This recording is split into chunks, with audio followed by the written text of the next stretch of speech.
రామయ్య ఒక చిన్న పల్లెటూరులో ఉన్న సాధారణ రైతు. ఆయనకున్నది 2 ఎకరాల పొలం, పాత గుడిసె, అప్పుల కష్టాలు మాత్రమే. ప్రతి ఉదయం సూర్యుడు కూడా లేవకముందే రామయ్య లేసేవాడు. మట్టిని చేత్తో తాకి నువ్వే నా దేవత అని పొలానికి నమస్కారం చేసేవాడు. కాని జీవితానికి అతనిపై జాలి లేదు. ఒక సంవత్సరం వర్షం పడలేదు, పంట ఎండిపోయింది. బ్యాంక్ అప్పు నోటీసులు వచ్చాయి.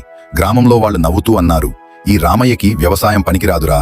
అంతా అనుకున్నాడు రామయ్య, ఇంకా బ్రతకడం ఎందుకు? కాని ఇంట్లో ఉన్న చిన్న కొడుకు ముఖం చూసి తన ఆలోచన మార్చుకున్నాడు. అక్కడ్నుంచి మొదలైంది అసలు పోరాటం. రామయ్య కొత్తగా నేర్చుకున్నాడు. పొలానికి పాత పద్ధతులు కాకుండా నీటి సంరక్షణ, తక్కువ ఖర్చు సాగు మొదలుపెట్టాడు. పగలు పొలంలో పని, నిద్ర కంటే కష్టం ఎక్కువ. మరో సంవత్సరం చిన్న పంట వచ్చింది, లాభం తక్కువే. కాని ఆశ వచ్చింది. ఆశే బలంగా మారింది. తర్వాతి సంవత్సరాల్లో అతను ఇతర రైతులకు కూడా సహాయం చేశాడు. తనకు తెలిసినది దాచుకోలేదు, పంచుకున్నాడు.